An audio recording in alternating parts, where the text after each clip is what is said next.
আসসালামু আলাইকুম রহমতুল্লাহি ওবারাকাতুহ। প্রিয় পরিণতি চ্যানেলের বন্ধুরা, আশা করি আল্লাহ পাকের অশেষ মেহেরবানিতে আপনারা সকলে ভালো আছেন। ধন দৌলত এত অধিক পরিমাণে উপার্জন করলেন যে সেগুলোর সঠিক হিসাব আপনার নিজেরও জানা নেই। আপনার টাকা পয়সা এত বেহিসাব যে সেগুলোর উপর নির্ভর করে বড় বড় ব্যাংক গড়ে উঠতে পারে। সেই টাকা দিয়ে আপনি আরও টাকা উপার্জন করলেন। দু চোখের জন্য দৃষ্টি যত দূর যায়, আপনার দৌলত দিয়ে সেই দৃষ্টিসীমা পর্যন্ত চারিদিক ভরে উঠল। বড় বড় অট্টালিকা তৈরি করলেন, বিশাল বিশাল বাগান বাড়ি বানালেন। কিন্তু তারপর একদিন লোকজনের কাঁধে চড়ে এক নিষ্ঠুর নির্জনতার দেশ, অন্ধকার ঘর আর পোকামাকড়ের বেষ্টনীতে গিয়ে শুয়ে পড়লেন। এই হলো জীবন। হাজারটা নমুনা থেকে বাছাই করেও আপনার বালাখানার নকশা নির্বাচন করেছেন, সেই না লেগেছে 1 বছর। কিন্তু তারপর সেই বালাখানা ব্যবহার করবেন কয় বছর, তার তো কোনো নিশ্চয়তা নেই। জানা নেই আজরাইল কখন এসে যাবে আর সব ছেড়ে ছুড়ে চলে যেতে হবে। আর যে ঘরে কিয়ামত পর্যন্ত থাকতে হবে তা তোমার খোড়াখড়িতেই প্রস্তুত। হ্যাঁ ভাই সাহেব, কবর রেডি, মুর্দা হাজির। হাজারো ডিজাইনের পোশাক দিয়ে যার আলমারি ভরা, 2টি সাদা চাদর দিয়ে পেঁচিয়ে আখেরি সফরে রওনা করিয়ে আজ কোথায় গেল সেই সব খুবসুরত লেবাস? লক্ষ টাকার খাট পালং, মসজিদের কোনায় পড়ে থাকা চারপায়া পর্যন্ত মানুষের কাঁধে চড়ে এমন এক ঘরের দিকে রওনা হয়ে গিয়েছে। 2 ঘন্টার খোড়ামড়িতে প্রস্তুত হয়ে গিয়েছে। যে ব্যক্তি নিজের দূরের কথা জামা কাপড় পর্যন্ত ধুলাবালি লাগতে দিত না, বিছানাই হয়েছে তার শেষ শয্যা। যার বিছানার চাদর পরিপাটি থাকত, সজ্জিত থাকত, আজ মাটির চাদর দিয়ে তাকে ঢেকে দেওয়া হয়েছে। যার ঘরে মশামাছি প্রবেশের অনুমতি ছিল না, আজ ঘৃণ্য কীড়া তার গোটা দেহ ঢেকে দিয়েছে। আজ তার গোটা অস্তিত্বই ভীষণভাবে বিপন্ন। চারদিকে নিশ্ছিদ্র অন্ধকার, পোকামাকড়, সীমাহীন আতঙ্ক, কিন্তু কেউ নেই আজ তার পাশে। মহান রব্বুল আলামিনকে লাভ করাই আমাদের জীবনের মেরাজ। তিনি জখমে দিলের প্রলেপ ও দুঃখী আত্মার শান্তি। কসম আল্লাহর, গোটা দুনিয়ার হোসন ও জামাল তথা শোভা ও সৌন্দর্যের জখমে দিনের প্রলেপ হবার যোগ্যতা নেই। সঙ্গীতের সেরা সুরও দোলা দিতে পারে না, সঙ্গীতের সারেগামা আত্মার তারে সুর তুলতে পারে না। দিলের তারে দোলা দিতে পারে কেবল কোরআনের সুমধুর নগমা। হৃদয়ের গভীরতা করতে পারে শুধু কোরআনের সুগভীর সুর।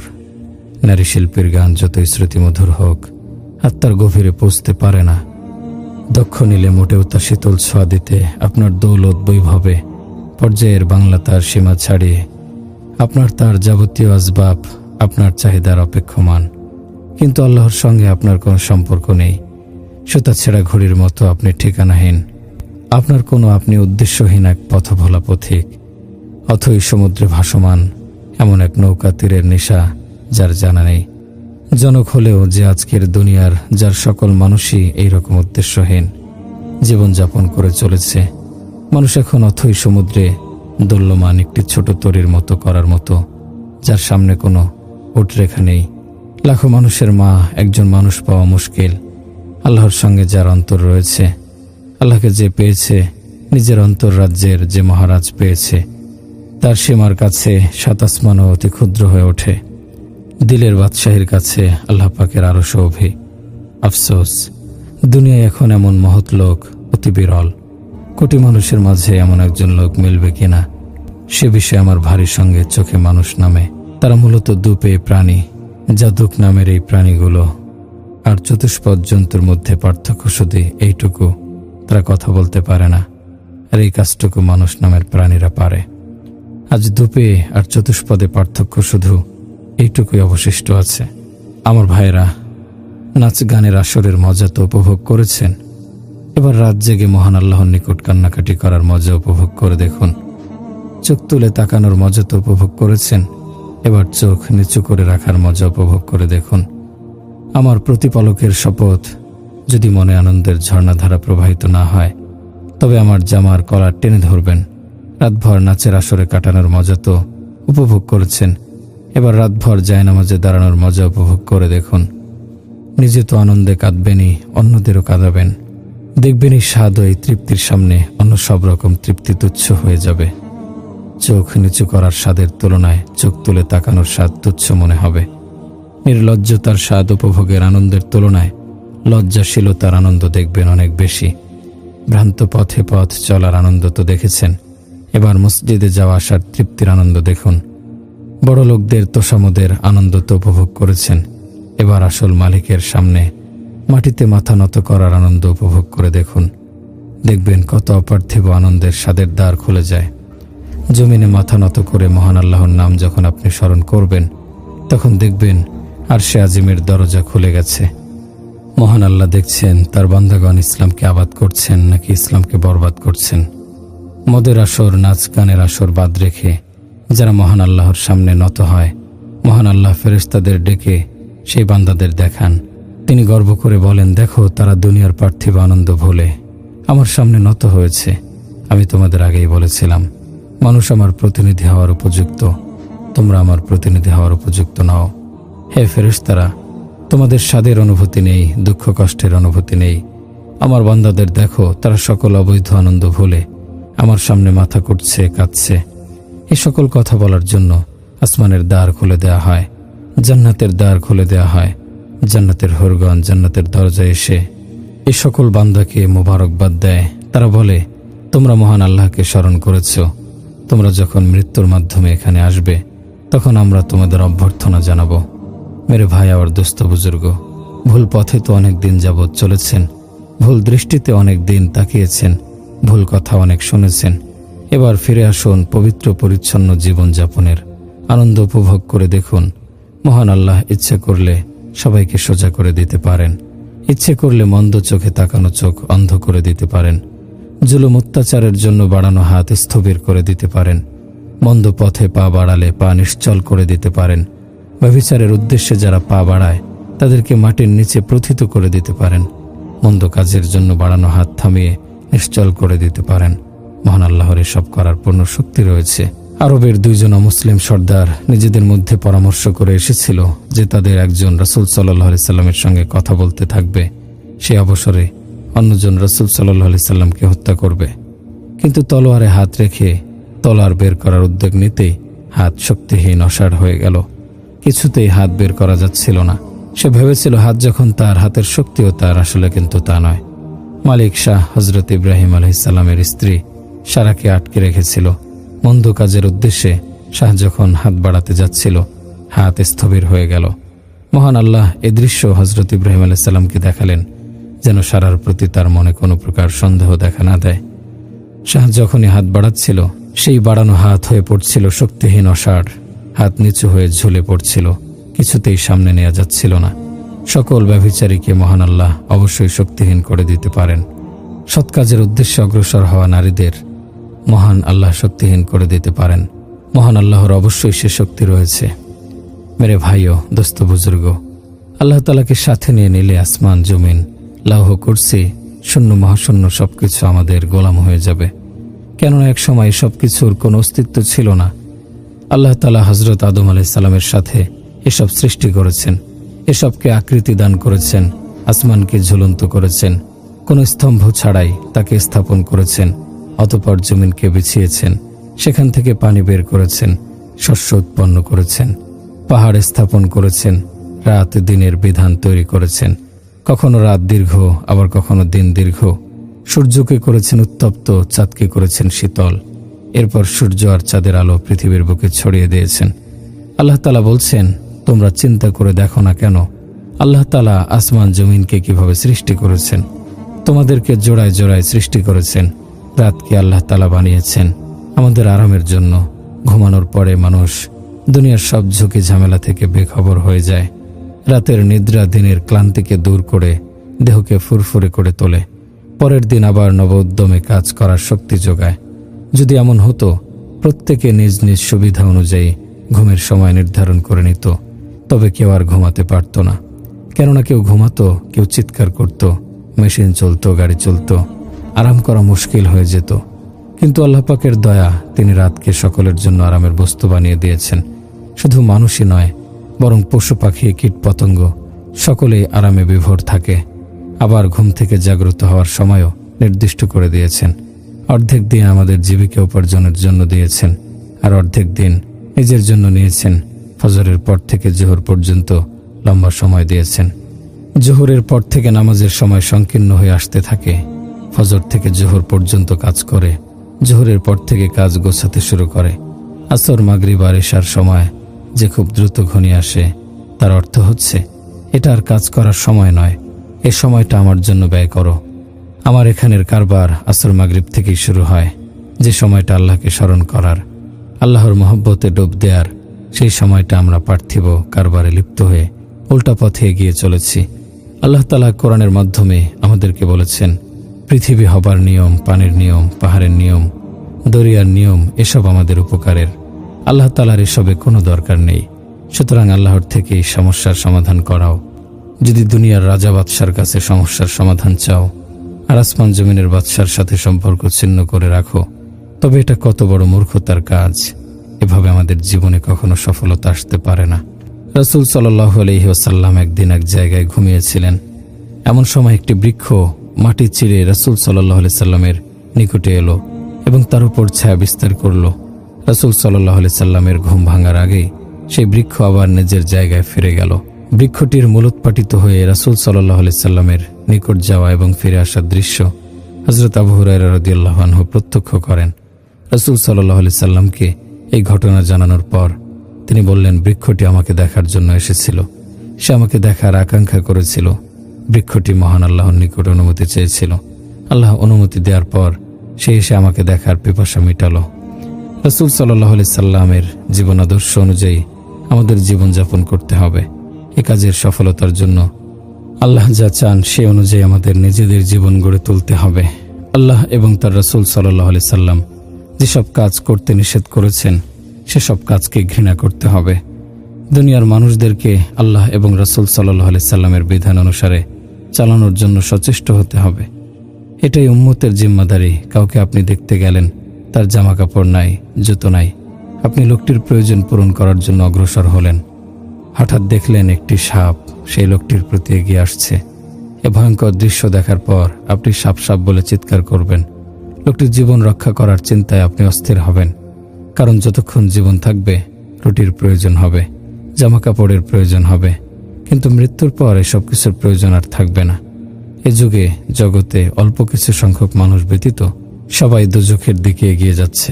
এমত অবস্থায় সর্বাগ্রে প্রয়োজন হচ্ছে তাদেরকে আল্লাহর সঙ্গে তাদের সম্পর্ক সৃষ্টি করা, দোজখের সাপবিচ্ছু থেকে রক্ষা করা। মনে যখন মহান আল্লাহর স্মরণ আসে, তার ভালোবাসায় যখন মন ছেয়ে যায়, তখন সেই মন হয়ে ওঠে আল্লাহর আরশ। হযরত মূসা আলাইহিস সালামকে বনী ইসরাইল জিজ্ঞাসা করেছিল, আপনার প্রতিপালকের কি কোনো ঘর আছে? মহান আল্লাহ হযরত মূসা আলাইহিস সালামকে বলেছেন, তুমি ওদের জানিয়ে দাও, আমার বান্দার পবিত্র অন্তরে আমি অবতরণ করি। আল্লাহর কসম, যে অন্তরে মহান আল্লাহ আসেন তার চেয়ে বড় বাদশা কেউ নেই। হার তামান্না দিল সে রুখসত হো গই, अब तो आजा अब तो खलायात हो गई, तुझसे किया मोहब्बत हो गई, सारी दुनिया से नफरत हो गई। অর্থাৎ মন থেকে সকল আশা আকাঙ্ক্ষা বিদায় নিয়েছে। এবার তুমি আসো, এখন আমার মন নিঃসঙ্গ, তোমার সঙ্গে আমার ভালোবাসা হয়ে গেছে। এখন সমগ্র বিশ্বকে আমি ঘৃণা করি। শেখ আব্দুল কাদের জিলানীকে বাদশাহ মালিক সানজার বলেছিলেন, হুজুর, আফগানিস্তানের নীলমদুজ প্রদেশ আপনাকে আমি হাদিয়া দিতে চাই। এতে যা আয় হবে সেসব আপনি আপনার মুরিদদের জন্য ব্যয় করবেন। আব্দুল কাদের জিলানী জবাবে বলেন, যেদিন থেকে আমার আল্লাহ আমাকে শেষ রাতে উঠিয়ে তার ইবাদতে সময় কাটানোর রাজত্ব দান করেছেন, সেদিন থেকে একটি জবের দানার বিনিময়েও আপনার পুরো রাজত্ব পাওয়ার আকাঙ্ক্ষা আমার নেই। মনকে মহান আল্লাহর আরশে পরিণত করতে সক্ষম হওয়ার পর রাষ্ট্রপ্রধানদেরকেও মনে হবে দুর্ভাগা, কারণ সে সময় মনে যে স্বাদ, যে তৃপ্তি জাগ্রত হবে, সেই স্বাদ, সেই তৃপ্তি অতুলনীয়। অন্তরে মহান আল্লাহকে স্থান দেওয়ার পর সেখানে আর কাউকে আসতে দেবে না, অন্য কারো প্রবেশাধিকার নিষিদ্ধ করে দেবে। আমার পরিচিত একজন লোক বলেছেন, প্রতি বছর নতুন মডেলের গাড়ি কিনি, প্রমোদ ভ্রমণে বের হই, কিন্তু মনের অস্থিরতা দূর হয় না। আমি বলেছিলাম, শুধুমাত্র মহান আল্লাহকে স্মরণ করলেই এই অস্থিরতা দূর হবে। অন্তরে মহান আল্লাহকে স্থান দিন, সব ঠিক হয়ে যাবে, অন্তর অব্যক্ত আনন্দে ভরে উঠবে। ইমাম জৈনুল আবেদিন সারা রাত কেঁদে কাটাতেন। তার খাদেম তাকে একদিন এভাবে রাতভর কান্নার কারণ জিজ্ঞাসা করেছিল। তিনি বলেছেন, ইউসুফের বিরহে ইয়াকুব নবী 40 বছর কেঁদেছিলেন। শেষ পর্যন্ত চোখের সামনে পরিবারের সবাইকে নিহত হতে দেখেছি। কিভাবে আমার চোখে ঘুম আসবে বলো? ইবনে জিয়াদের সামনে ইমাম হুসাইনের কর্তৃত্ব মাথা নেওয়ার পর ইবনে জিয়াদ বলেছিল, এর চেয়ে সুন্দর চেহারা আমি আজ পর্যন্ত দেখিনি। প্রতিহিংসা চরিতার্থ করতে গিয়ে ইবনে জিয়াদ হাতের ছুরি দিয়ে ইমাম হুসাইনের ঠোঁটে খোঁচা দিচ্ছিল। রাসূল সাল্লাল্লাহু আলাইহি সাল্লামের একজন সাহাবী সেখানে উপস্থিত ছিলেন। তিনি ইবনে জিয়াদকে ধমক দিয়ে বললেন, এটা আপনি কি করছেন? আমি রাসূল সাল্লাল্লাহু আলাইহি সাল্লামকে ওই ঠোঁটে চুমু খেতে দেখেছি। মহান আল্লাহ বলবেন, তোমরা নিজেদের অবস্থান অনুযায়ী চাইতে পারো না, আমার শান অনুযায়ী কিভাবে চলবে? একটি হাদিসে রয়েছে, মহান আল্লাহর বারবার আদেশের পর এক ব্যক্তি দাঁড়িয়ে বলবে, হে মহান আল্লাহ, আপনি বলেছেন দুনিয়াকে মাথার উপরে রেখো না, বরং পায়ের নিচে রাখো। দুনিয়াকে সামনে রেখো না, পেছনে রাখো। দুনিয়াকে প্রিয় জিনিস হিসেবে গ্রহণ করো না, বরং লাঞ্ছিত অপমানিত জিনিসের পর্যায়ে রাখো। অর্থাৎ দুনিয়ার সুখ শান্তি আরামায়েশ প্রত্যাখ্যান করো। আমি তাই করেছি।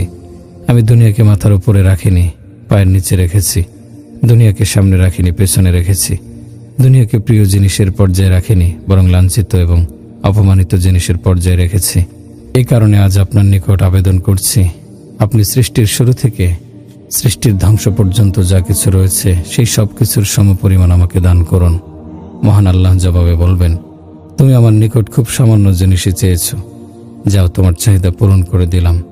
আমার ভাইরা, দুনিয়ার সুখ শান্তি আরামায়েশের স্থান নয়, এই দুনিয়া পরীক্ষার স্থান।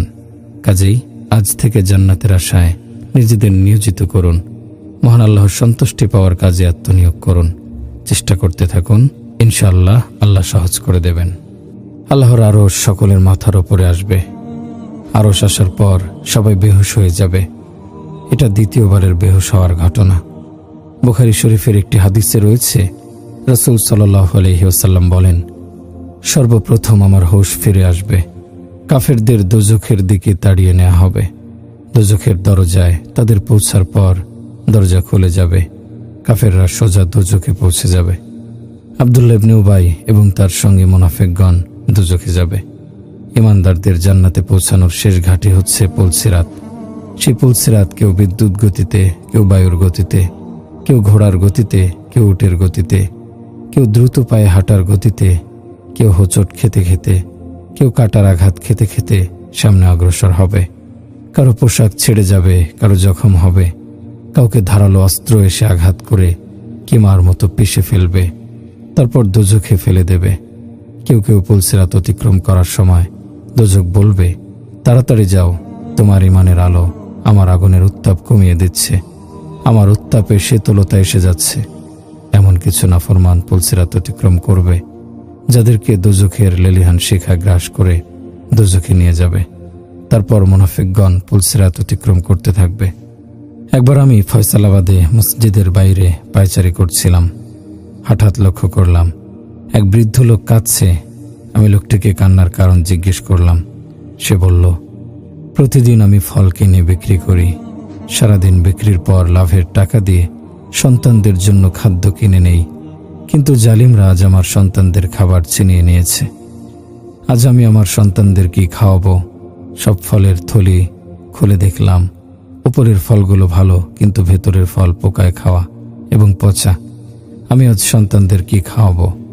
একজন সাহাবীর পুত্র কাপড় বিক্রি করছিল, 200 টাকা লাভে বিক্রি করলো।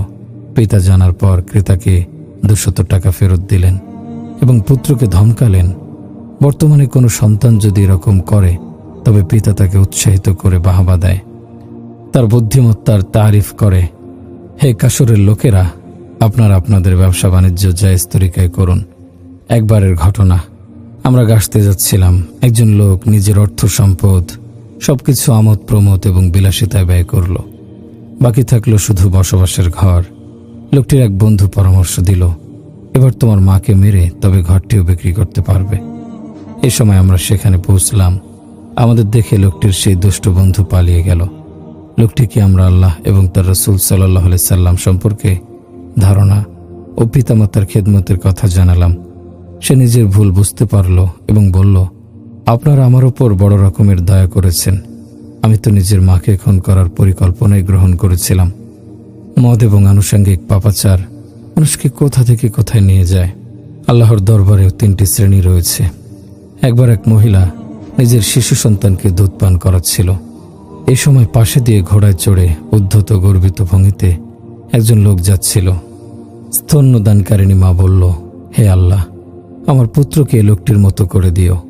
এই কথা শোনার সাথে সাথে শিশুটি দুধ পান বন্ধ করে দিয়ে বলল, হে আল্লাহ, আমাকে এই লোকটির মতো করো না। রাসূল সাল্লাল্লাহু আলাইহি সাল্লাম বলেন, 3টি শিশু মায়ের কোলে কথা বলছিল। রাসূল সাল্লাল্লাহু আলাইহি সাল্লামের বর্ণিত 3টি শিশুর মধ্যে এই শিশুটিও ছিল, যার কাহিনী আপনাদের শোনালাম। কিছুক্ষণ পর একজন কালো দুর্বল শীর্ণকায় নারী সেই পথ দিয়ে যাচ্ছিল। সেই নারীকে প্রহার করছিল, তার নামে তারা চুরি এবং পাপাচারের অপবাদ দিচ্ছিল। কিন্তু সে নারী মাথা নিচু করে যাচ্ছিল, তার মুখে ছিল মৃদু হাসি। স্তন্যদানকারিণী মা সেই নারীর প্রতি ইঙ্গিত করে বলল, হে আল্লাহ, আমার সন্তানকে তুমি এই প্রকার করো না। দুধ পানরত শিশু দুধ পান বন্ধ করে বলল, হে আল্লাহ, আমাকে এই নারীটার মতো করো। মা বলল, তোর সর্বনাশ হোক, কি বলছিস তুই? আমি আল্লাহর কাছে তোর জন্য সম্মান চেয়েছি, অথচ তুই অপমান চেয়ে নিলি। শিশু বলল, মা, ঘোড়ায় চড়ে যে লোকটি যাচ্ছিল সে আল্লাহর দুশমন, অহংকারী, তার ঠিকানা হচ্ছে জাহান্নাম। যে কালো কৃষ্ণকায় নারীর নামে চুরি এবং ব্যভিচারের অপবাদ দেয়া হয়েছে, সেই মহিলা আল্লাহর বড় ওলি। ফেরেশতারাও তার চলার পথে পাখা বিছিয়ে দেয়। আল্লাহর কাছে মর্যাদার মাপকাঠি আমাদের বিবেচনার মাপকাঠির চেয়ে ভিন্ন। ইহুদি এবং হিন্দুদের মর্যাদার মাপকাঠি ইসলামের দৃষ্টিতে গ্রহণযোগ্য নয়। যার টাকা পয়সা কম সে ছোট লোক, যার মোটামুটি টাকা পয়সা আছে সে মাঝারি লোক, যার অনেক টাকা পয়সা রয়েছে সে বড় লোক। এটা হিন্দুদের এবং ইহুদিদের মানসিকতা। যারা আল্লাহ এবং তার রাসূল সাল্লাল্লাহু আলাইহি সাল্লামের আনুগত্য করছে তারা উজ্জ্বল, সুন্দর ও সুশৃঙ্খল পথের অনুসারী হয়েছে। তারা আল্লাহর নিয়ামত হাসিল করেছে, বেহেশতের নিয়ামত হাসিল করেছে। এসব কিছুই শিক্ষা করতে হয়। আমরা মুহাম্মাদি সাল্লাল্লাহু আলাইহি সাল্লামের তরিকা শিক্ষা করিনি। পাঞ্জাবি তরিকা, সিন্ধি তরিকা, বেলুচি তরিকা, পশতু তরিকা শিখেছি। চারদিকে জাতীয়তাবাদের প্রচারণা, আঞ্চলিকতাবাদের প্রচারণা, ভাষাভিত্তিক জাতীয়তাবাদ। এসব কিছুর মধ্যে রাসূল সাল্লাল্লাহু আলাইহি সাল্লামের তরিকা কি রূপে আসবে? মুসআব ইবনে উমাইরের ভাই মুসলমানদের হাতে পাকড়াও হওয়ার পর তাকে মুসআব রাদিয়াল্লাহু আনহু ভালোভাবে বাঁধার অনুরোধ করলেন। মুসআবের ভাই একথা শুনে অবাক হয়ে সে বলল, তুমি ভাই হয়ে এরকম কথা বলছো? মুসআব বললেন, তুমি আল্লাহ এবং তার রাসূলের দুশমন, তুমি আমার ভাই নও। যারা তোমাকে বাঁধছে তারা আমার ভাই। মুহাম্মদ সাল্লাল্লাহু আলাইহি সাল্লাম এমন একটি তরিকা নিয়ে এসেছেন, এই তরিকায় ইবাদত রয়েছে, সালাত রয়েছে, মুআমালাত মুআশারাত রয়েছে, আখলাক রয়েছে। রাসূল সাল্লাল্লাহু আলাইহি ওয়াসাল্লাম বলেছেন, যে ব্যক্তি তোমার সম্পর্ক ছিন্ন করে তুমি তার সাথে সম্পর্ক স্থাপন করো। যে ব্যক্তি তোমার কাছ থেকে কোনো কিছু কেড়ে নেয় তাকে দান করো। যে ব্যক্তি তোমার উপর অত্যাচার করে তাকে তুমি মাফ করে দাও। রাসূল সাল্লাল্লাহু আলাইহি সাল্লাম আমাদেরকে এরকম আখলাকি শিক্ষা দিয়েছেন। তিনি বলেছেন, নিজ চরিত্র উন্নত করো এবং আমার কাছ থেকে জান্নাত নাও, তাহাজ্জুদের দ্বারা নয়। বনী ইসরায়েলের এক যুবক ছিল, বড় নাফরমান, বড় পাপী। তার পাপের কারণে এলাকার লোকেরা তাকে শহর থেকে বের করে দিল। এক জঙ্গলে গিয়ে সে আশ্রয় নিল। খানাপিনার অভাবে সে ভীষণ অসুস্থ হয়ে পড়ল। তাকে জিজ্ঞেস করার মতো কেউ নেই। তার মৃত্যুর সময় ঘনিয়ে এলো। সে আকাশের দিকে তাকিয়ে বলল, হে আল্লাহ, আমার মতো নাফরমান বান্দাকে শাস্তি দিলে তোমার রাজত্ব বেড়ে যাবে না, আর আমার মতো নাফরমান বান্দাকে মাফ করে দিলে আপনার রাজত্ব কমে যাবে না। আমি তোমার নাফরমান বান্দা, তুমি দেখছো আমি বড় অপমানজনক অবস্থায় মৃত্যুবরণ করছি। আমার পাশে কোনো আত্মীয় স্বজনও নেই, কোনো বন্ধু বান্ধবও নেই। আমাকে সবাই তাড়িয়ে দিয়েছে, কিন্তু তুমি তো আমাকে তাড়িয়ে দাওনি। হে আল্লাহ, আমাকে ক্ষমা করে দাও, আমার আশাকে পরিপূর্ণ করে দাও। আমাকে বঞ্চিত করবে না, তুমি বলেছ, নিশ্চয়ই আমি ক্ষমাশীল ও দয়ালু। এ কথা বলার পর তার মৃত্যু হয়ে গেল। হযরত মূসা আলাইহিস সালামের কাছে ওহী এলো, আমার এক বন্ধু অমুক জঙ্গলে মৃত্যুবরণ করেছে, তার গোসলের ব্যবস্থা করো, তার জানাজার ব্যবস্থা করো। শহরের সকল নাফরমানদেরকে জানিয়ে দাও, যারা তার জানাজায় অংশগ্রহণ করবে তাদের সবাইকে ক্ষমা করে দেয়া হবে।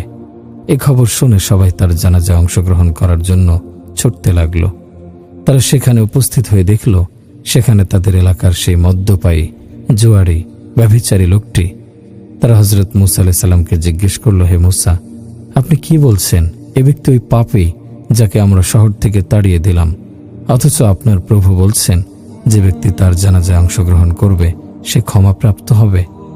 হযরত মূসা আলাইহিস সালাম আল্লাহ তাআলাকে জিজ্ঞেস করলেন, আপনার বান্দার এরূপ বলছে? আল্লাহ তাআলা উত্তর দিলেন, তারা যা বলছে তাও সত্য, আমি যা বলছি তাও সত্য। এ ব্যক্তির ব্যাপারে তারা যা বলছে সে তেমনই ছিল, কিন্তু মৃত্যুর সময় আমি তাকে দেখলাম সে অপমানিত অবস্থায় মৃত্যুবরণ করছে, দরিদ্র অবস্থায় মারা যাচ্ছে, একাকী মারা যাচ্ছে, পাশে না আছে কোনো আত্মীয় স্বজন, না আছে কোনো বন্ধু বান্ধব। এরূপ অসহায় অবস্থায় যখন সে আমাকে ডাকল, হে আল্লাহ, সকলে আমাকে ছেড়ে দিল, আপনি তো আমাকে ছাড়েননি। তার এই কথাগুলো শুনে আমার রহমতের জোশ এসে গেল, আমার মহব্বতের জোশ এসে গেল। ব্যাপারটি আমার আত্মমর্যাদায় লেগে গেল। সকলে তাকে ছেড়ে দিল, কিন্তু আমি আমার বান্দাকে ছাড়ব না। হে মূসা, আমার সম্মানের শপথ, সে কেবল নিজের জন্য ক্ষমা চেয়েছে। সে যদি সমগ্র পৃথিবীর মানুষের জন্য ক্ষমা চাইত, আমি সবাইকে ক্ষমা করে দিতাম। রাসূল সাল্লাল্লাহু আলাইহি সাল্লামকে আল্লাহ তাআলা কিয়ামত পর্যন্ত আগত মানুষ জাতি ও জিন জাতির জন্য বিশেষ লক্ষ্যে প্রেরণ করেছেন। আল্লাহ তাআলা হুকুম আহকাম এবং আল্লাহর বান্দাদেরকে দ্বীনি দাওয়াতের জন্য প্রেরণ করেছেন। দুর্বল এক রিওয়ায়াত অনুযায়ী হুজুর সাল্লাল্লাহু আলাইহি সাল্লাম মেরাজ থেকে ফেরার পর ইয়াজুজ মাজুজের কাছে গিয়েও তাদেরকে ঈমানের দিকে দাওয়াত দিয়েছেন। বন্ধুগণ, আল্লাহ আমাদের নিকট কি চান সেটাই আমরা বোঝাই। বর্তমানে আমরা নিজেদের প্রবৃত্তির অনুসরণ করে জীবন কাটাচ্ছি। আমরা যা মন চায় তাই করব। এটা হচ্ছে দোজখের পথ। আমরা বলি যে আল্লাহ তুমি যা চাও আমরা তা পূরণ করব। আমার কিছু থাকুক বা না থাকুক, এটাই হচ্ছে মেহনত। আমি শুধু বলি, মহান আল্লাহ তাআলার সাথে সন্ধি করুন, বন্ধুত্ব করুন। আমি অন্য কিছু বলি না। আল্লাহর সাথে মিশে যান, অন্য কিছুর দরকার নেই। আল্লাহর সাথে আমাদের সম্পর্ক স্থাপন করতেই হবে।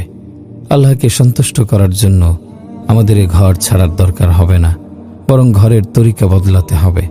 এ শহর ছেড়ে যেতে হবে না, বরং শহরের ভ্রান্ত তরিকা ছাড়তে হবে। মুহাম্মদ মুস্তাফা সাল্লাল্লাহু আলাইহি সাল্লাম এর তরিকায় প্রবেশ করতে হবে, অন্য কিছু নয়। আল্লাহর হাবিব আমাদেরকে যা বলে গেছেন, আমাদেরকে শুধু সেই কাজ করতে হবে। যারা রাসূল সাল্লাল্লাহু আলাইহি সাল্লামের তরিকা যারা স্থায়ী করবেন, তাহলে তিনি তাদের প্রতি সন্তুষ্ট হবেন।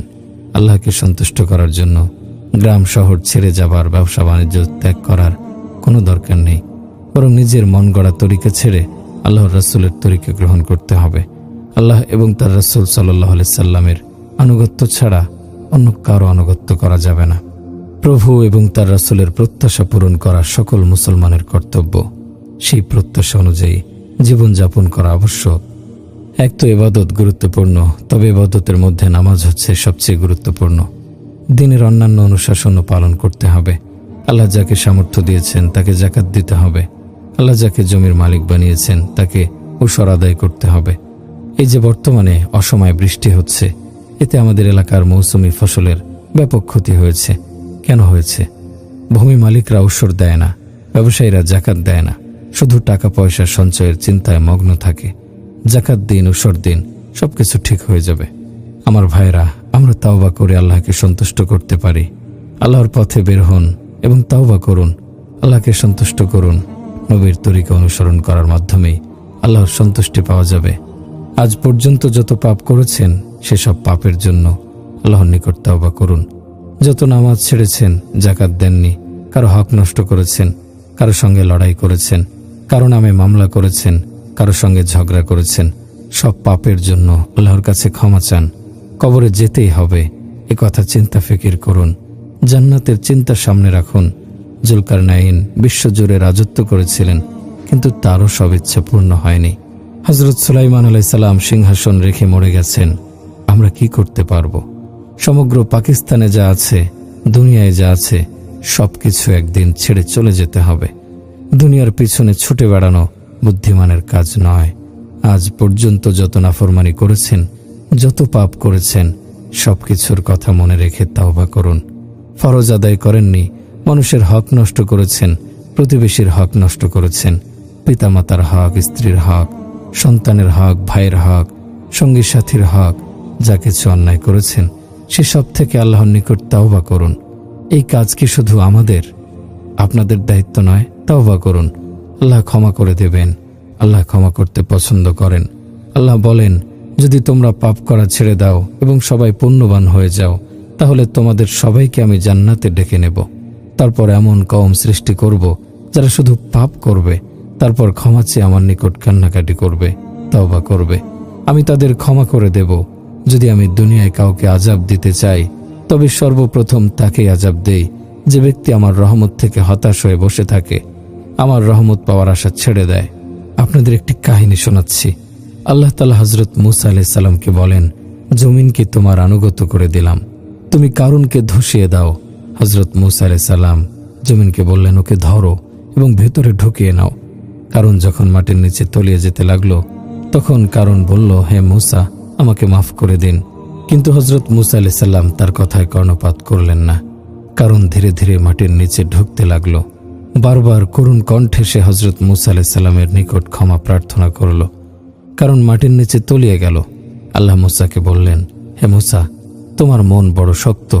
সে বারবার ক্ষমা চাইল, অথচ তুমি তাকে ক্ষমা করলে না। সে যদি আমার নিকট মাত্র একবার ক্ষমা চাইতো, তাহলে তাকে আমি ক্ষমা করে বাইরে বের করে আনতাম। যে আল্লাহ ক্ষমা চাইলে কারুনকে ক্ষমা করে দিতেন, তিনি কি আমাদের ক্ষমা করবেন না? আমরা তো কারুনের চাইতে উত্তম। আমরা তো রাসূল সাল্লাল্লাহু আলাইহি সাল্লামের উম্মত। যা আমাদের জন্য ক্ষতিকর তা যেমন জানেন, তেমনি জানেন আমাদের জন্য উপকারী বিষয়ও। তাই ভাই, আল্লাহকে সাথে নিতে হবে।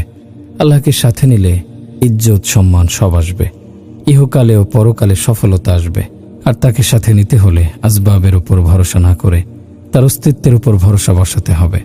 অর্থ সম্পদ দ্বারা কিছু হয় না, খানা দ্বারা পেট ভরে না, ঔষধে শেফা হয় না, মালে সম্মান আসে না। এ বিশ্বাস অন্তরে গেঁথে নিতে হবে।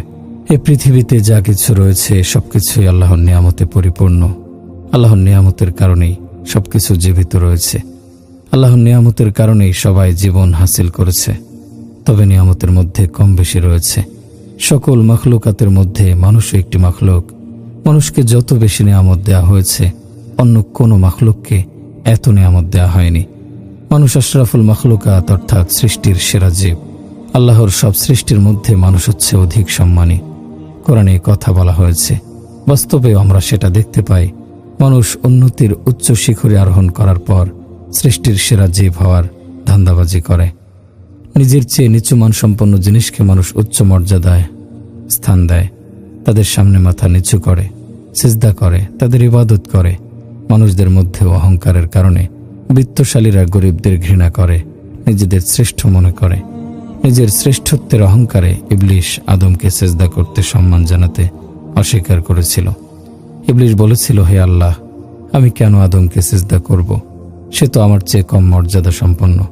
আমাকে তুমি আগুন দিয়ে সৃষ্টি করেছ, আর আদমকে মাটি দিয়ে সৃষ্টি করেছ। সৃষ্টির মধ্যে মাটির সবচেয়ে নোংরা এবং খারাপ বস্তু। মাটির সবচেয়ে দুর্বল হলেও সেই মাটি দিয়ে তৈরি মানুষ আজ সবচেয়ে শক্তিশালী। মাটির তৈরি মানুষ সবকিছুর উপরে বিজয়ী। ইবলিশ যুক্তি দেখিয়ে সিজদা করতে অস্বীকার করল। হে প্রভু, আপনি সকল ফেরেশতাকে আদেশ দিয়েছেন, আমাকেও আদেশ দিয়েছেন। আমাকেও আদেশ দেন যেন আমরা আদমকে সিজদা করি। কিন্তু আপনার এই আদেশ হচ্ছে আমার বিবেক বিরুদ্ধ। এ কারণে আমি সিজদা করতে পারবো না। আল্লাহ তাআলা মানুষের মর্যাদার শ্রেষ্ঠত্ব বর্ণনা করেছেন। বলেছেন, দু হাতে তৈরি করা বস্তু বেশি পূর্ণতা পায়, এক হাত দিয়ে তৈরি করা হলে কম পূর্ণতা পায়। এ আয়াতে বলা হয়েছে মানুষকে আল্লাহ দু হাত দিয়ে সৃষ্টি করেছেন। মানুষ ব্যতীত অন্যান্য জিনিসকে এক হাত দিয়ে সৃষ্টি করা হয়েছে, হয়তো জাহিরি হাত অথবা বাতিনি হাত দিয়ে। আসমান, জমিন, নদী, সাগর, পাহাড় ইত্যাদি জিনিস আল্লাহ জাহিরি হাত দিয়ে সৃষ্টি করেছেন। রুহানিয়াত, ফেরেশতা ইত্যাদি বস্তু আল্লাহ বাতিনি হাত দিয়ে সৃষ্টি করেছেন, কুদরত দিয়ে সৃষ্টি করেছেন। কিন্তু মানুষ সম্পর্কে বলা হয়েছে, আমার দুহাত জাহিরি হাত এবং বাতিনি হাত দিয়ে মানুষ সৃষ্টি করেছি। এর ফলে মানুষের সৃষ্টি এতটা পরিপূর্ণতা পেয়েছে, এ পরিপূর্ণতার সামনে অন্য কোনো সৃষ্টি টিকে থাকতে পারে না। আর এ কারণেই আল্লাহ নিজের আদেশের যুক্তিসঙ্গত হওয়ার কথা বর্ণনা করেছেন। সৃষ্টিকর্তা আল্লাহ মানুষের মধ্যে যত হিকমত রেখেছেন, তত হিকমত অপর কোনো সৃষ্টির মধ্যে রাখেননি। এর দ্বারা বোঝা যায় কেন আল্লাহ মানুষকে তার খেলাফতের নিয়ামত এবং গৌরব দান করেছেন। সর্বশক্তিমান আল্লাহর প্রতিনিধি এবং স্থলাভিষিক্ত তারাই হতে পারে যারা অধিক যোগ্যতা সম্পন্ন এবং প্রতিনিধি হওয়ার মতো যোগ্যতা এবং মর্যাদা যাদের রয়েছে। আল্লাহ তাআলা হযরত আদম এবং তার সন্তানদের প্রতিনিধি হবার কথা জানিয়েছেন। ফেরেশতা, জিন অথবা আসমানের অন্য কোনো সৃষ্টিকে খেলাফত বা প্রতিনিধিত্বের মর্যাদা দেয়া হয়নি। প্রতিনিধি তারাই হতে পারে যাদের মধ্যে সৃষ্টির ক্ষেত্রে পরিপূর্ণতা রয়েছে, কোনো অপূর্ণতা, কোনো ত্রুটি যাদের মধ্যে নেই। সূর্যের প্রতিনিধি চাঁদ হতে পারে, নক্ষত্র হতে পারে, কিন্তু পাথর হতে পারে না। যিনি সবকিছু সৃষ্টি করেছেন, যিনি সকল প্রকার পূর্ণতাকে একত্রিত করেছেন, তার প্রতিনিধি এমন সৃষ্টি হতে পারে যে সৃষ্টিকে আল্লাহ নিজের কুদরতি দুহাত দ্বারা সৃষ্টি করেছেন। জাহেরি হাত এবং বাতিনি হাত, পক্ষান্তরে শুধু জাহেরি কুদরত বা শুধু বাতিনি কুদরতের দ্বারা সৃষ্টি, এরকম মর্যাদা হাসিল করতে পারে না। ফেরেশতা যদিও পবিত্র এবং সম্মানিত সৃষ্টি, কিন্তু তাদেরকে আল্লাহ তার খেলাফতের নিয়ামত দান করেননি। যদিও ফেরেশতাদের মতামত চাওয়ার পর আদমের সৃষ্টির ব্যাপারে তারা জোরালো আপত্তি উত্থাপন করেছিল। তারা বলেছিল, আদম সন্তানরা পৃথিবীতে রক্তপাত করবে, দাঙ্গা হাঙ্গামা করবে, ভাইদের হত্যা করবে, সৃষ্টিকর্তা আল্লাহর অবাধ্যতা করবে, কাজেই তাদের সৃষ্টি করা যাবে না। তার এরকম ইচ্ছা প্রকাশ করেছিল যে, হে আল্লাহ, আমরা সবসময় তোমার বন্দেগী করি, কাজেই তোমার প্রতিনিধিত্বের মর্যাদা তুমি আমাদেরকে দাও। কিন্তু আল্লাহ কঠোরভাবে তাদেরকে ভৎসনা করে বলেছিলেন, আমি যা জানি তোমরা তা জানো না। মানুষকে আল্লাহ যে এরকম উচ্চ মর্যাদা এবং উন্নত নিয়ামত দিয়েছেন, অন্য সৃষ্টিকে তা দেয়া হয়নি। ফেরেশতাদের ধমক দিয়ে থামিয়ে দেওয়ার পর আল্লাহ পূর্ণাঙ্গ মানুষ সৃষ্টি করেছিলেন। আল্লাহ তাআলা হযরত আদমকে জ্ঞানের নিয়ামত দিয়েছেন। আদমকে সমস্ত বস্তুর নাম জানিয়ে দেয়া হয়েছিল। তারপর ফেরেশতাদের সামনে আদমকে এবং ফেরেশতাদের সেসব বস্তুর নাম বলতে বলা হলো। ফেরেশতারা বলতে সক্ষম হলো না। তারপর আদমকে বলতে বলা হলে আদম সঙ্গে সঙ্গে বলে দিলেন। সব বস্তুর নাম বলার যোগ্যতা আদমের মধ্যে ছিল, ফেরেশতাদের মধ্যে ছিল না। এর কারণ হচ্ছে আল্লাহ আদমকে জ্ঞান শিক্ষা দিয়েছেন। যদি জ্ঞান দেওয়ার মতো, জ্ঞান পাওয়ার মতো যোগ্যতা আদমের মধ্যে না হতো, তবে আদমকে জ্ঞান দেয়া হতো না। যার মধ্যে যোগ্যতা নেই তাকে কেউ ভালো কিছু দেয় না। যেমন একটি পাথরকে অথবা একটি পশুকে যদি হীরার হার দেয়া হয়, তারা কি এর গুরুত্ব বুঝতে পারবে? হযরত আদমের স্বভাবের মধ্যে এমন যোগ্যতা রাখা হয়েছিল যেন তিনি জ্ঞান ধারণ করতে পারেন। কেননা আল্লাহ তাআলা নিজের জাহেরি হাত, বাতিনি হাত, দুহাত দিয়ে আদমকে সৃষ্টি করেছেন। আদমের মধ্যে প্রতিনিধি বা খলিফার মতো যোগ্যতা এবং সামর্থ্য রাখা হয়েছিল। আল্লাহর খলিফা বা প্রতিনিধি হবার জন্য যেসব যোগ্যতা থাকা দরকার, ফেরেশতাদের সেসব যোগ্যতা ছিল না। মানুষকে উন্নত রূপে সৃষ্টি করা সম্পর্কে আল্লাহ 4 বার শপথ করে বলেছেন, মানুষকে সর্বোত্তম শিক্ষার উপর সৃষ্টি করা হয়েছে। আল্লাহ বলেন, নিশ্চয়ই আমি মানুষকে সুন্দরতম গঠনে সৃষ্টি করেছি। মানুষকে এমন উপাদান দ্বারা সৃষ্টি করা হয়েছে যেসব উপাদান সূর্যের মধ্যে নেই, চন্দ্রের মধ্যে নেই, ফেরেশতাদের মধ্যে নেই, জিনদের মধ্যে নেই, এমনকি অন্য কোনো মাখলুকাতের মধ্যে নেই। অথচ মানুষ নিজের নির্বুদ্ধিতার কারণে পাথরের সামনে মাথা নত করে, পাহাড়ের সামনে, সমুদ্রের সামনে, পশুদের সামনে, শয়তানের সামনে মাথা নত করে। মানুষের চেয়ে উৎকৃষ্ট কেউ নেই, মানুষের চেয়ে শ্রেষ্ঠ কিছু নেই। আল্লাহ সকলের স্রষ্টা এবং পালনকর্তা।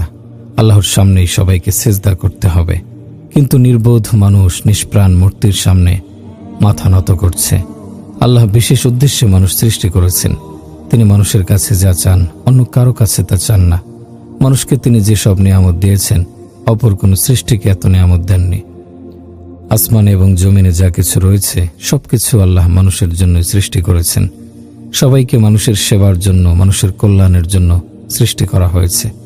আল্লাহর নিজের প্রকাশ্য এবং গোপনীয় বহু নিয়ামত মানুষকে দিয়েছেন, অথচ মানুষ নিজেকে অন্যান্য সৃষ্টির চেয়ে তুচ্ছ এবং হীন মনে করে। আল্লাহর নিয়ামতের শুকরগুজারি করে না। আল্লাহ বলেন, হে মানুষ, তোমাদের আমি যেসব নিয়ামত দিয়েছি, যদি সেসব গণনা করতে থাকো, তবে গণনা করতে থাকো, তবে গণনা করে শেষ করতে পারবে না। এত নিয়ামত পাওয়ার পর মানুষের কর্তব্য হচ্ছে আল্লাহর সর্বাধিক আনুগত্যের পরিচয় দেয়া, আল্লাহর সামনে মাথা অবনত করা। অথচ মানুষ অবাধ্যতার পরিচয় দিচ্ছে, আল্লাহর নিয়ামতের নাশকরি করছে। এই কারণেই আল্লাহ বলেন, মানুষ বড়ই অকৃতজ্ঞ। তারা আল্লাহর এত নিয়ামত পাওয়ার পরও সবকিছু ভুলে যায়। তারা ওসব বস্তুর সামনে মাথা অবনত করে যাদের কোনো উপকার করার শক্তি নেই, ক্ষতি করার শক্তি নেই। মানুষ মূর্তির সামনে, বৃক্ষের সামনে, নদীর সামনে, সাগরের সামনে, পাহাড়ের সামনে মাথা অবনত করে। অথচ এইসব বস্তু মানুষের কোনো উপকার করতে পারে না। মেরে ভাই, আমার দোস্ত বুজুর্গ, আমি বলতে চাই, আল্লাহর যত রহমত রয়েছে, যত নিয়ামত রয়েছে, সবকিছু আমরা ভুলে মানুষকে আল্লাহ তাআলা অগণিত নিয়ামত দেওয়ার পর আল্লাহ মানুষকে সেসব নিয়ামত স্মরণ করিয়ে দিচ্ছেন। বলেন, তোমরা আমার নিয়ামত গণনা করে শেষ করতে পারবে না। আমার ভাইরা, একটি গাড়ির ইঞ্জিন পুরো গাড়ি টেনে নিয়ে যায়। গাড়িও লোহার তৈরি, ইঞ্জিনও লোহার তৈরি, কিন্তু ইঞ্জিনের মধ্যে এমন কিছু উপাদান রয়েছে যা গাড়ি জানতে পারে না। আল্লাহ তাআলা মানুষের মধ্যে বড় রকমের যোগ্যতা রেখেছেন, অনেক রকম বৈশিষ্ট্য রেখেছেন, কিন্তু আমরা নিজেদের পরিচয় ভুলে গেছি। নিজেদের যোগ্যতা সম্পর্কে না জানার কারণে আমরা আল্লাহর নাফরমানি করে চলেছি এবং আল্লাহর আযাবের যোগ্য হয়ে উঠেছি। উম্মতের জন্য রাসূল সাল্লাল্লাহু আলাইহি সাল্লামের চিন্তার শেষ ছিল না। উম্মতের চিন্তায় তিনি হু হু করে কাঁদতেন। কান্নার সময়ে তার বুকের ভেতর থেকে চুলার বলক ওঠা পানির শব্দের মতো শব্দ শোনা যেত। উম্মতের চিন্তায় রাসূল সাল্লাল্লাহু আলাইহি ওয়াসাল্লাম অনেক কষ্ট সহ্য করেছেন। একটি হাদিসে রয়েছে, রাসূল সাল্লাল্লাহু আলাইহি সাল্লাম বলেন, আমাকে এত বেশি কষ্ট দেয়া হয়েছে, এত উৎপীড়ন করা হয়েছে যে এরকম কষ্ট অপর কোনো ব্যক্তিকে দেয়া হয়নি, এরকম উৎপীড়ন অন্য কাউকে করা হয়নি। মানুষ টাকা পয়সা উপার্জনের জন্য সকালে বাজারে যেত, আর রাসূল সাল্লাল্লাহু আলাইহি সাল্লাম মানুষদের দোজখের আগুন থেকে রক্ষা করার জন্য বাজারে যেতেন। লোকেরা উপার্জিত টাকা পয়সা নিয়ে ঘরে ফিরত, আর রাসূল সাল্লাল্লাহু আলাইহি সাল্লাম মানুষের গালাগাল, তিরস্কার, ধাক্কা খাওয়ার মনোবেদনা নিয়ে ঘরে ফিরতেন। আল্লাহ যাকে দুনিয়া এবং পরকালের নেতৃত্ব দিয়েছেন, যাকে বন্ধু হিসেবে গ্রহণ করেছেন, দিনের জন্য তিনি এত বেশি প্রহার সহ্য করেছেন যে অপর কাউকে তার মতো প্রহার করা হয়নি। বিকেলে মানুষ টাকার থলে পূর্ণ করে ঘরে ফিরত, আর রাসূল সাল্লাল্লাহু আলাইহি সাল্লামের বুকে জখমে জখমে চালনির মতো ছিদ্র হয়ে যেত। মানুষ নিজের মুনাফার জন্য মেলার আয়োজন করত, কিন্তু রাসূল সাল্লাল্লাহু আলাইহি সাল্লাম মানুষদের দোজখের আগুন থেকে রক্ষা করার জন্য মেলার আয়োজন করতেন। মানুষ মেলা থেকে বিভিন্ন বস্তু ক্রয় করত, কিন্তু রাসূল সাল্লাল্লাহু আলাইহি সাল্লাম কি কাজ করতেন? একজন সাহাবী বলেন, ইসলাম কবুলের পূর্বে আমি মূর্খতার অন্ধকারে ছিলাম। সে সময় একদিন দেখলাম একজন লোকের চারিদিকে বহু লোক ভিড় করে রয়েছে। সে ব্যক্তি মানুষদের আল্লাহর প্রতি আহ্বান জানাচ্ছে, আর মানুষ তাকে নিয়ে ঠাট্টা তামাশা করছে। এক সময় সূর্য মাথার উপরে উঠে এলো। হঠাৎ একজন লোক এসে সে ব্যক্তির চাঁদের মতো চেহারায় থুথু নিক্ষেপ করল। অপর একজন এসে তার জামা ছেড়ে ফেলল। তৃতীয় একজন এসে তার চেহারা এবং মাথায় মাটি নিক্ষেপ করল। চতুর্থ একজন এসে তার চেহারায় পাথর নিক্ষেপ করল। অন্য এক বর্ণনায় রয়েছে, রাসূল সাল্লাল্লাহু আলাইহি সাল্লামকে সে সময়ই মানুষ পাথর দিয়ে আঘাত করেছিল। তায়েফেও রাসূল সাল্লাল্লাহু আলাইহি সাল্লামকে সীমাহীন কষ্ট দেয়া হয়েছিল। একটি বর্ণনায় রয়েছে, রাসূল সাল্লাল্লাহু আলাইহি সাল্লামকে দীর্ঘ 6 মাইল পর্যন্ত জনতা পাথর নিক্ষেপ করেছিল। পাথরের আঘাতে রাসূল সাল্লাল্লাহু আলাইহি সাল্লাম পড়ে যাওয়ার পর উঠে দাঁড়ালে বিদ্রুপকারীরা পুনরায় তাকে তাড়া করত। তায়েফে তাকে এত বেশি প্রহার করা হয়েছিল, তার উড়ু রক্তাক্ত হয়ে গিয়েছিল, তার জুতা রক্তে লাল হয়ে জুতার সাথে লেগে গিয়েছিল। মাওলানা তারেক জামিল বলেন, আল্লাহর হাবিবকে যে সময় এরকম অত্যাচার করা হচ্ছিল, সেই দৃশ্য দেখে ফেরেশতারাও কেঁদেছিল। এক হাদিসে বর্ণনা রয়েছে, আসমানে ফেরেশতাদের চিৎকার করে কান্নার শব্দ শোনা গিয়েছিল। দিনের বেলা এত অত্যাচার নির্যাতন সহ্য করে রাসূল সাল্লাল্লাহু আলাইহি সাল্লাম বিকেলে যখন ঘরে ফিরতেন, মক্কার কুরাইশগণ সে সময় তার ঘরের সামনে উটের ভুঁড়ি, নোংরা আবর্জনা ফেলে রাখত। রাসূল সাল্লাল্লাহু আলাইহি সাল্লাম কুরাইশদের এরকম আচরণ করতে নিষেধ করতেন। তিনি বলতেন, হে কুরাইশ, যদি ভালো বন্ধু হতে না পারো তবে অন্তত ভালো প্রতিবেশী হয়ে থাকো। উম্মতের জন্য রাসূল সাল্লাল্লাহু আলাইহি সাল্লামের কি রকম দরদ ছিল, এ সম্পর্কিত একটি ঘটনা হায়াতে সাহাবা গ্রন্থে বর্ণনা করা হয়েছে।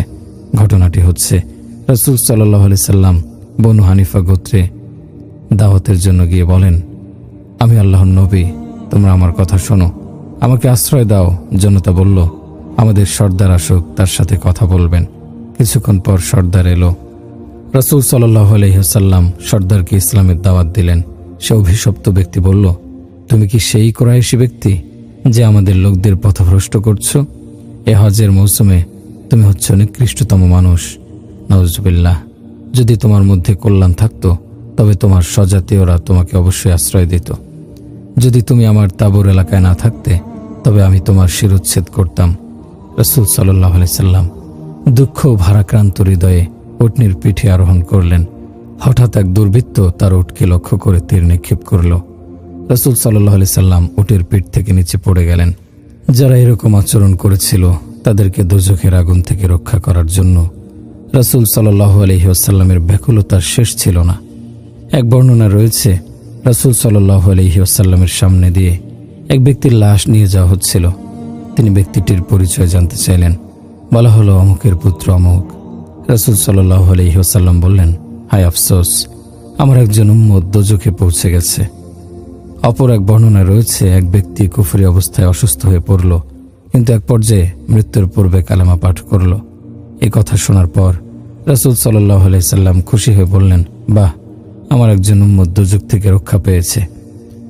ওয়াহশী নামের একজন কৃতদাস রাসূল সাল্লাল্লাহু আলাইহি সাল্লামের চাচা হামজাকে হত্যা করেছিল। আবু সুফিয়ানের স্ত্রী হিন্দা হযরত হামজার বুক চিড়ে তার কলিজা মুখে নিয়ে চিবিয়েছিল। রাসূল সাল্লাল্লাহু আলাইহি সাল্লাম শহীদ চাচার জানাজার নামাজ 70 বার আদায় করেন। এ সময় তিনি অঝোর ধারায় কাঁদছিলেন। চাচার হত্যাকারী ওয়াহশীকেও রাসূল সাল্লাল্লাহু আলাইহি সাল্লাম ইসলামের দাওয়াত দেন এবং শেষ পর্যন্ত ওয়াহশী ইসলাম কবুল করেন। একবার রাসূল সাল্লাল্লাহু আলাইহি সাল্লামের কাঁধের ওপর কাফেরগণ উটের নাড়িভুড়ি চাপিয়ে দেয়। তার অপরাধ ছিল তিনি মানুষদের দ্বীনের দাওয়াত দিচ্ছিলেন। দ্বীনের দাওয়াত দেওয়ার কারণে আবু লাহাবের পুত্র আতিয়া বহু লোকের মধ্যে রাসূল সাল্লাল্লাহু আলাইহি সাল্লামের জামার আস্তিন ছিঁড়ে ফেলে এবং তার চেহারা লক্ষ্য করে থুথু নিক্ষেপ করে। এছাড়া রাসূল সাল্লাল্লাহু আলাইহি সাল্লামের বিবাহিত কন্যাকে তালাক দেয়। মেরে ভাইয়া ওর দোস্ত বুজুর্গ, যে পিতার যুবতী কন্যাকে তালাক দেয়া হয় সেই পিতার মর্মযাতনা তক্তভোগীরাই শুধু অনুভব করতে পারে।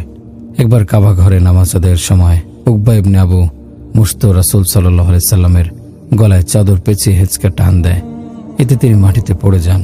রাসূল সাল্লাল্লাহু আলাইহি ওয়াসাল্লাম আবু জেহেলকে বহুবার দ্বীনের দাওয়াত দিয়েছিলেন।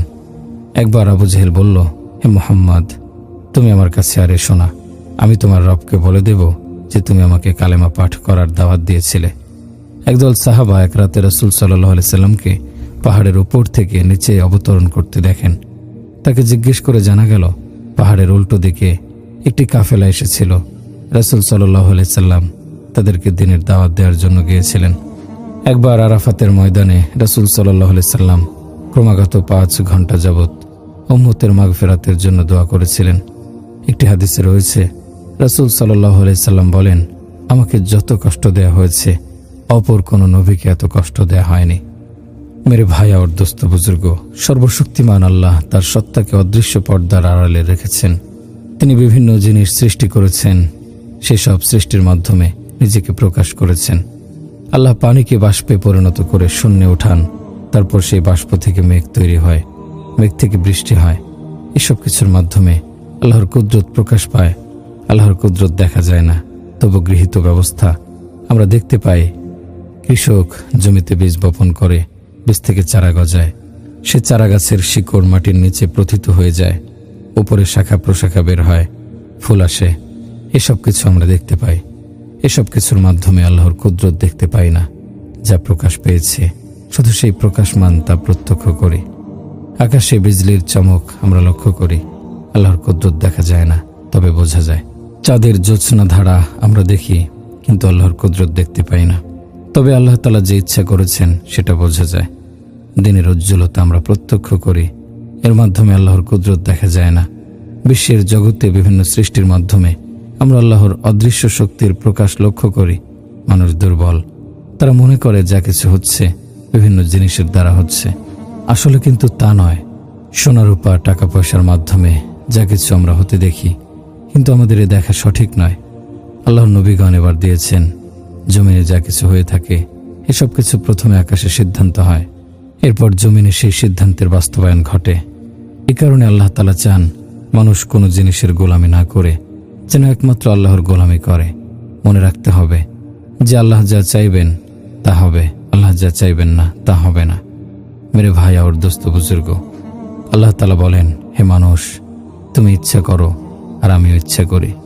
তুমি যা ইচ্ছা করো তা আমার ইচ্ছা ব্যতীত বাস্তবায়িত হয় না। আল্লাহ যা চান সেটা কারো সাহায্য ব্যতীতই সম্পন্ন করেন। যদি তোমাদের চাওয়া আমার চাওয়া অনুযায়ী না হয়, তবে আমি তোমাদের চাওয়া পূরণ করব না। আমি যা চাইব তাই হবে। নিজের ইচ্ছার সাথে আল্লাহ তাআলা নিজের কুদরতে দৃষ্টির আড়ালে হয়েছেন। তবে আল্লাহর সৃষ্টির মাধ্যমে আল্লাহর ইচ্ছা প্রকাশ পায়। আল্লাহর ইচ্ছা আমাদের ভেতরের এবং বাইরের কাজের মাধ্যমে প্রকাশ পাবে। জমিন এবং আকাশের বাদশাহী একমাত্র আল্লাহর। আল্লাহ সৃষ্টি করেন, আমাদেরকে আল্লাহ সৃষ্টি করেছেন। সূর্যের আলো, চাঁদের আলো আল্লাহর সৃষ্টি। আল্লাহ তাআলা বলেন, আমি 7 আকাশ এবং 7টি চাঁদের জমিন সৃষ্টি করেছি। সূর্য চাঁদের ব্যবস্থাপনা জমার সৃষ্টি। আল্লাহ আমাদেরকে সৃষ্টি করেছেন, জমিন আল্লাহর সৃষ্টি করেছেন। আমরা পুনরায় মাটির ভেতর চলে যাব। এরপর পুনরায় মাটির ভেতর থেকে আমাদেরকে বের করা হবে। আল্লাহ তাআলা জমিনকে বিছানা করেছেন। আল্লাহ ব্যতীত কে জমিনকে বিছানার মতো বিছিয়ে দিতে পারে? আমি জমিনকে বিছানা করেছি। আমি জমিনে পাহাড়কে গেঁথে দিয়েছি। তোমাদের পুরুষ এবং নারী রূপে আমি সৃষ্টি করেছি। তোমাদের আরামের জন্য আমি ঘুমের ব্যবস্থা করেছি। রাতকে গোপন করার জিনিস করেছি, দিবসকে কাজ করার বিষয় করেছি। রাত আল্লাহর ইচ্ছায় প্রকাশ পেয়েছে, দিনও আল্লাহর ইচ্ছায় প্রকাশ পেয়েছে। রাত যদি স্থির হয়ে থাকে তবে রাতকে দিন করা কারো পক্ষে সম্ভব নয়।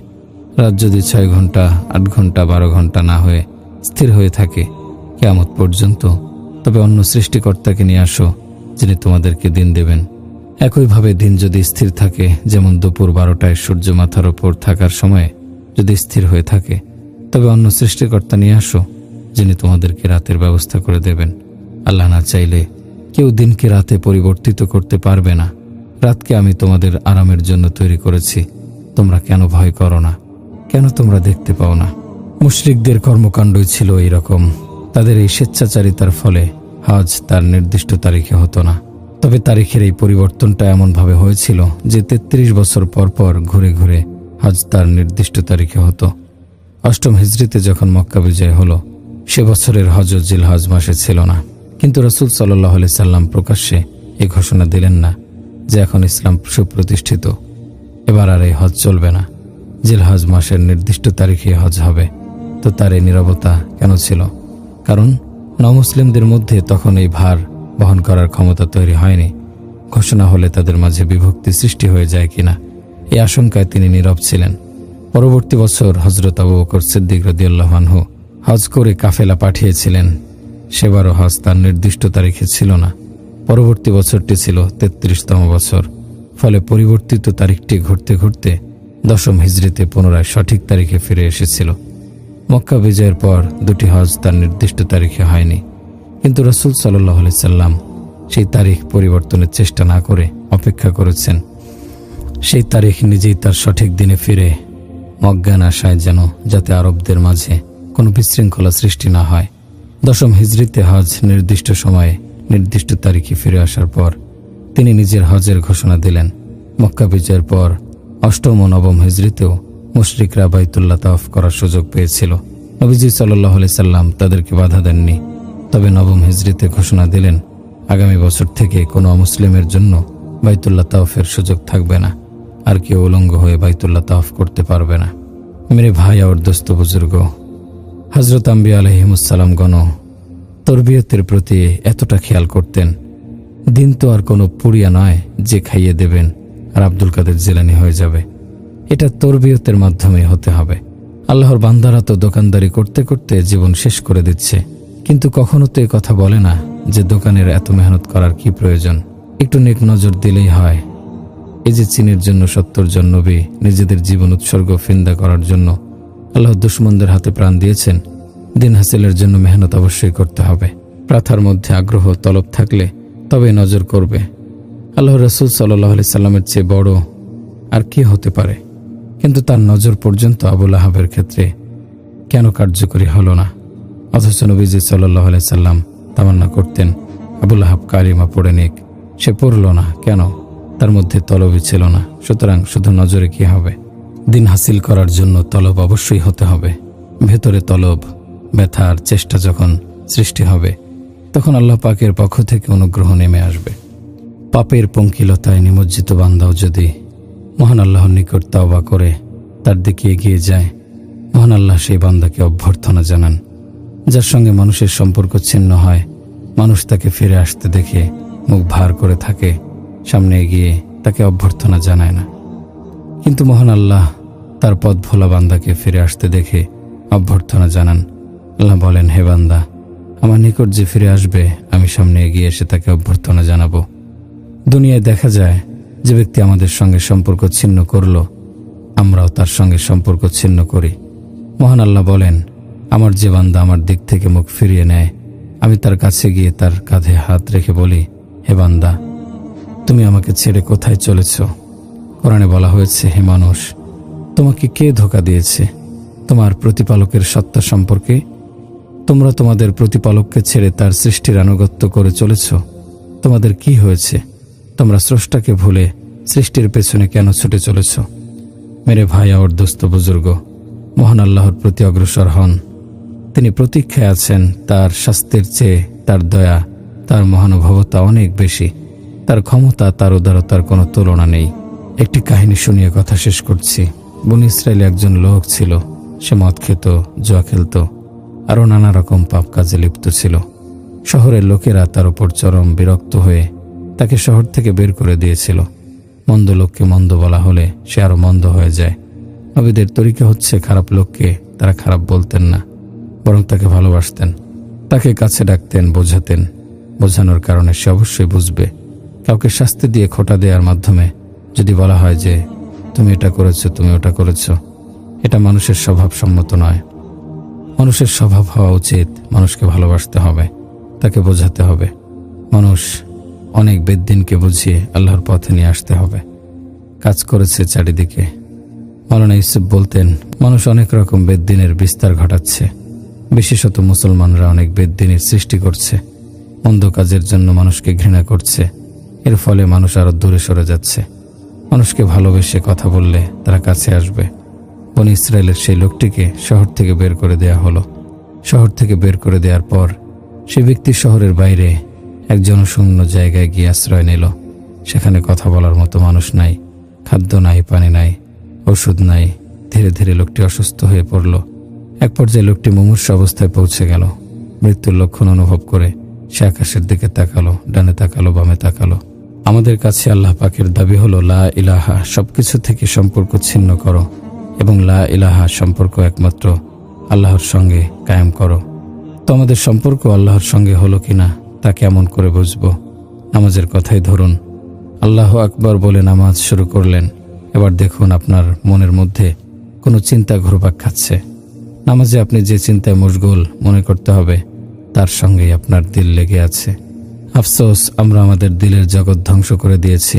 তারপরও কেমন নির্ভাবনায় ভোগবিলাসিতায় ডুবে আছি। অথচ পকেট থেকে 100টি টাকা হারিয়ে গেলে মুখে কোনো উপাদেয় খাবারই আর রোচে না। 100 টাকার শোকে মজাদার খাবারও বিস্বাদ হয়ে যায়। এখন আপনি বিচার করুন, আল্লাহর সঙ্গে আপনাদের কেমন সম্পর্ক রয়েছে? যেদিন থেকে বুঝতে শিখেছি সেদিন থেকেই আল্লাহকে ভুলে গিয়েছি। সম্পর্কের সুতোটি কেটে দিয়েছি। তার সম্পর্কের স্বাদ আমরা কখনো চোখে দেখিনি। তার মহব্বতের অপূর্ব অনুভূতিও আমাদের দিলে সবকিছু কখনো হরকত তোলেনি। কিন্তু দেখুন, তারপরও আমাদের সুখ নিদ্রায় কোনো ব্যাঘাত হয় না। আমাদের ব্যবসায় বাণিজ্যেও কোনো ত্রুটি হয় না। আমাদের বিলাস বাসনেও কোনো কমতি নেই। যেন কিছুই হয়নি। মাওলার সঙ্গে সম্পর্কহীনতা চিন্তিত বিচলিত হওয়ার মতো কোনো বিষয়ই নয়। বস্তুত এটা আমাদের অন্তর্জগৎ ধ্বংস হয়ে যাবারই প্রমাণ। ফলে এজন্য আমাদের মনে কোনো আক্ষেপ বা আফসোস নেই। বাগানের চারা গাছটি যদি শুকিয়ে যেতে থাকে তাহলে কত দুঃখ। অথচ লা ইলাহা ইল্লাল্লাহ, এই কালিমার বৃক্ষটি একসময় ডালপালায় পত্র পল্লবে সতেজ ছিল। এর ছায়া গোটা দুনিয়া প্রশান্তি উপভোগ করে। কালিমার সেই বৃক্ষ বীজ সবই শুকিয়ে কাঠ, মৃতপ্রায় সেই দেহে আবার কি করে প্রাণ সঞ্চার করে সতেজ করে তোলা, আবার সবুজের সমারোহ ফিরে আনা যায়, এমন চিন্তাই ফিকির আজ কারো মধ্যেই অবশিষ্ট নেই। সামান্য বেদনা বা কেউ অনুভব করে না। আল্লাহ তাআলা তো এত সস্তা নন যে বিনিময় ছাড়া তাকে পেয়ে যাবেন, এরকম ভেবে ভুল করছেন। এমনটি কখনো নয়। আল্লাহ পাককে লাভ করার জন্য আল্লাহ ও যথাসাধ্য চেষ্টার সম্মিলিত প্রয়াস, লা ইলাহা ইল্লাল্লাহ এর মেহনত আবশ্যক। মেরে ভাই আর দোস্ত বুজুর্গ, আমাদের নিকট আল্লাহ পাকের দাবি হলো সবকিছু থেকে ফারেক হয়ে, আল্লাহ ছাড়া অন্য সবকিছু থেকে সম্পর্ক ছিন্ন করে এক আল্লাহর সঙ্গে সম্পর্ক জুড়ে দাও। একমাত্র আল্লাহ পাকই হবেন আমাদের মরণের ধ্যান ও জ্ঞান। একবার জৈনক বেদুইন নবীজি সাল্লাল্লাহু আলাইহি সাল্লামের খেদমতে এসে 3টি প্রশ্ন উত্থাপন করল। 1 নম্বর হলো, আমরা আমাদের বাপদাদার দিন ছেড়ে আপনার দিন গ্রহণ করব, এটা কিভাবে সম্ভব?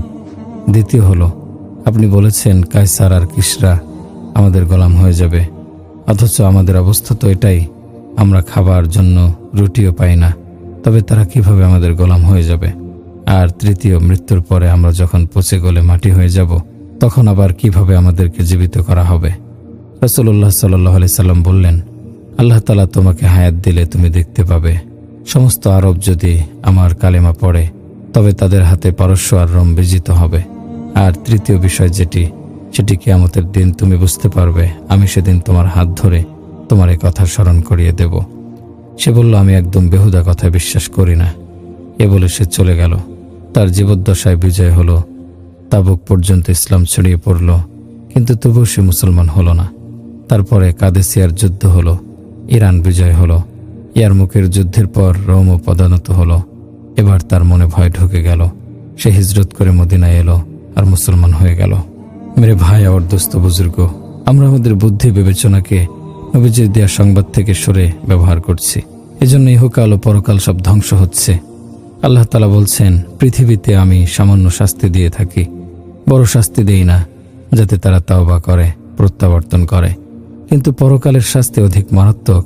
এজন্য এখন আমাদের যা করণীয় তা হচ্ছে আল্লাহর দিকে আমাদের ফিরতে হবে। আসমান জমিনের রাজত্ব আল্লাহরই হাতে, তার কোনো শরিক নেই। বনী ইসরাইল হযরত মূসা আলাইহিস সালামকে জিজ্ঞেস করল, তোমার প্রভু কি ঘুমায়? মূসা আলাইহিস সালাম ভীষণ রাগান্বিত হলেন। তাদের উদ্ভট প্রশ্ন শুনে আল্লাহ তাআলা বললেন, রাখো, আমি তাদেরকে বুঝিয়ে দিচ্ছি। তুমি রাতের বেলা একটি পেয়ালা নিয়ে দাঁড়িয়ে যাবে। মূসা আলাইহিস সালাম পেয়ালা নিয়ে দাঁড়িয়ে গেলেন। রাত যখন অর্ধেক অতিবাহিত হয়ে গেল, তখন তার ঝিমুনি আসতে লাগলো। আরে ঝিমুচ্ছ, পেয়ালা পড়ে ভেঙে যাবে তো। শেষ রাতে এত ঘুম এলো, পেয়ালা হাত থেকে পড়ে চূর্ণ বিচূর্ণ হয়ে গেল। আল্লাহ তাআলা বললেন, তোমার প্রভু যদি রাতে বা দিনে কোনো সময় ঘুমিয়ে যান, তবে আসমান জমিন চন্দ্র সূর্য সব ধ্বংস হয়ে যাবে। মেঘ থেকে বৃষ্টি ঝরে, সেই বৃষ্টি সমুদ্রে, গ্রামে, শহরে, পাহাড়ে, মরুভূমিতে বর্ষিত হয়। পানির মাধ্যমে মহান আল্লাহ তার কুদরতের নিদর্শন প্রকাশ করেন। গাভী সেই পানি পান করার পর সে পানি দুধে পরিণত হয়। সাপবিচ্ছু সেই পানি পান করে বিষ তৈরি করে। মানুষ সেই পানি পান করে জীবনী শক্তি লাভ করে। বৃক্ষ সেই পানি শোষণ করে ফুল ফল উৎপাদন করে। ফুল সেই পানি শুষে নিয়ে সুবাস তৈরি করে। উপরে পানি ওঠানোর জন্য আমরা প্রেসার মোটর ব্যবহার করি। সেই মোটর পাম্প করে পানি উপরে তোলে। মহান আল্লাহ 100 ফুট 200 ফুট উপরে পানি উঠিয়ে নেন। মহান আল্লাহ মাটির শিরা উপশিরা থেকে পানি গাছের শিকড়ে পৌঁছে দেন। কোনো প্রকার প্রেসার মোটর ছাড়াই পানি গাছের সর্বশেষ পাতাটি পর্যন্ত পেয়ে যায়। এর ফলে সেই পাতা সজীব থাকে। মহান আল্লাহ গাছের শাখায় পাতায় প্রয়োজন অনুযায়ী পানি পৌঁছে দেন। সেই পানির সাহায্যে বৃক্ষে ফল তৈরি হয়। সেই ফলে নানা রকম স্বাদ তৈরি হয়। ফলে তৈরি হয় সুবাস। ফলের রসে যে মিষ্টতা আমরা লাভ করি, সেই মিষ্টতা পানির মাধ্যমে তৈরি হয়। পানি সরবরাহে ফলে ফলে নানা রং তৈরি হয়, স্বাদ তৈরি হয়। এসব কিছুই মহান আল্লাহর কুদরতের অপূর্ব নিদর্শন। এই অনুগ্রহ এবং উদারতা ফেরাউন এবং হযরত মূসা আলাইহিস সালাম একইভাবে লাভ করেন।